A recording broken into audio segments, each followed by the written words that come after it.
A bucket started one of history's bloodiest battles. Imagine thousands of armored soldiers marching to war because of a bucket. Not gold, not land, not a queen. A wooden bucket. Sounds like a joke, right? But in medieval Italy, this absurd insult triggered one of the strangest wars Europe has ever seen. And the craziest part? The bucket still exists today. In the year 1325, the wealthy city of Bologna and the smaller but fiercely independent city of Modena were already bitter enemies. Northern Italy at the time was a battlefield of rival city-states, where political hatred divided families, merchants, and entire armies. Bologna supported the Pope. Modena backed the Holy Roman Emperor. These factions were known as the Guelphs and the Ghibellines, and their feud had poisoned Italy for generations. Every street argument, every border dispute, every insult could explode into violence, but no one expected a simple object to become immortal in history. According to legend, a group of Modenese soldiers sneaked into Bologna and stole a wooden bucket from a city well. Just a bucket, something peasants used every day. But in medieval Italy, humiliation was more dangerous than murder. To Bologna, this wasn't theft. It was a public insult, an act of mockery, a declaration that Modena could enter their city whenever they wanted and leave laughing. Bologna exploded with rage, and this is where the story becomes unbelievable. The insult over the bucket became the spark for a full-scale military campaign. Bologna gathered an army of around 30,000 men. Modena had only about 7,000. On paper, this should have been a massacre. Bologna was richer, larger, and more powerful. But history loves humiliating the overconfident. On November 15, 1325, the two armies met near the village of Zappolino. What followed became known as the Battle of Zappolino, one of the bloodiest and most bizarre battles in medieval Italian history. The battlefield turned into chaos almost immediately. Horses screamed. Steel crashed against steel. Crossbow bolts rained through the air. Soldiers fought in mud soaked with blood.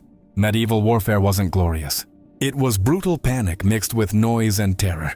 And despite being massively outnumbered, Modena destroyed Bologna's army. Historians estimate that around 2,000 men died in the fighting, an enormous number for the time. Bologna's forces collapsed into retreat, but Modena wasn't finished humiliating them. Victorious Modenese troops chased the fleeing soldiers all the way back toward Bologna itself. Then, according to historical accounts, they reached one of Bologna's city gates and stole another bucket from a well outside the walls. Not for survival, not for strategy, pure mockery. Imagine losing thousands of men in battle, and your enemy celebrates by stealing your bucket again. That second bucket became a symbol of total humiliation. And here's the insane part, it still survives today. Inside the Torre della Ghirlandina in Modena, a bucket is displayed as a trophy connected to the legendary war.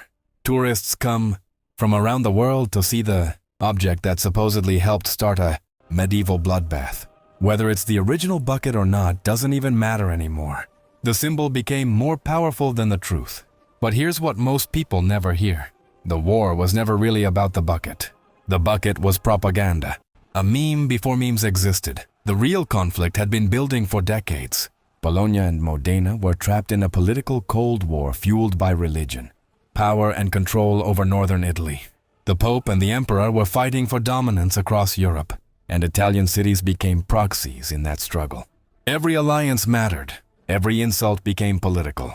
Medieval Italy was less like a country and more like dozens of armed rival kingdoms squeezed together.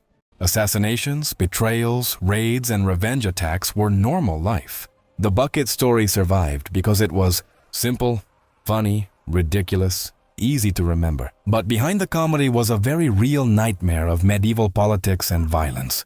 And there's another detail almost nobody talks about. The Battle of Zappolino was one of the last major victories of the Ghibellines in northern Italy. Modena's success temporarily shifted the balance of power in the region.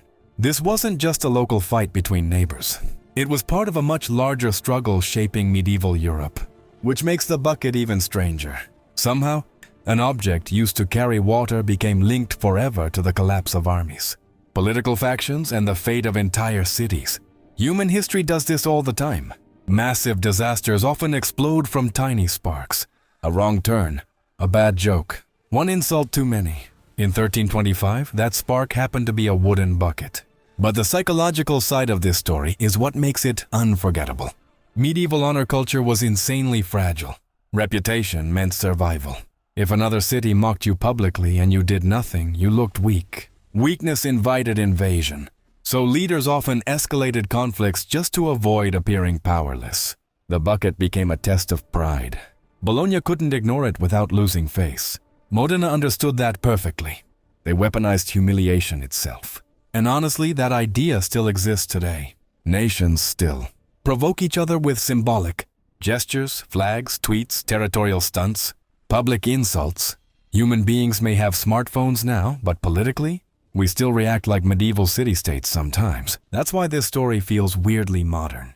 The War of the Bucket sounds ridiculous until you realize the world still works the same way. Ego starts conflicts, pride escalates them, and ordinary people pay the price. Thousands of soldiers died in a war remembered for a stolen household object. Think about that for a second. Most of those men probably never even saw the bucket. They fought because rulers demanded loyalty, because politics demanded revenge, because pride demanded blood. History books often make wars sound logical, strategic, necessary. But when you zoom in close enough, many conflicts become terrifyingly absurd, and the War of the Bucket may be the perfect example. One medieval writer even mocked the entire event by turning it into satire. Centuries later, the famous Italian poet Alessandro Tassoni wrote an epic poem called La Secchia Rapita, meaning the stolen bucket. Instead of treating the war like glorious history, he portrayed it as dark comedy. Knights and armies fighting over a bucket became a symbol of human stupidity itself. The poem became famous across Italy and helped keep the legend alive for hundreds of years. Because deep down, people recognize something painfully true in the story. Civilization is thinner than we think. Sometimes massive violence hides behind childish reasons. And maybe that's why the story survives 700 years later, while countless other medieval battles are forgotten, because it exposes something uncomfortable about human nature. We love to think history is driven by genius leaders and grand strategies, but sometimes history is driven by wounded egos and public embarrassment. A bucket became immortal because people couldn't handle being laughed at. And here's the final twist. Historians today still debate how much of the bucket story is completely true. Some believe the theft happened exactly as described. Others think the story was exaggerated over time to create a more entertaining legend around an already existing war. But honestly, that uncertainty makes it even better. Because whether the bucket caused the war or simply symbolized it, the result was the same. Thousands dead, cities shattered, and one of the strangest stories Europe ever produced. Somewhere in Modena today, tourists stand quietly looking at an old wooden bucket behind protective glass. Most of them laugh when they hear the story. A war over a bucket? Impossible, ridiculous. But then reality sinks in. Humans have always found reasons to fight. Sometimes for power, sometimes for faith, sometimes for survival, and sometimes because someone stole the wrong bucket. So the next time you hear politicians screaming over symbols, insults, or public humiliation, remember medieval Italy. Remember Bologna. Remember Modena. And remember that one tiny object can become the spark that burns entire worlds. Because history's strangest wars often reveal the darkest truths about humanity itself.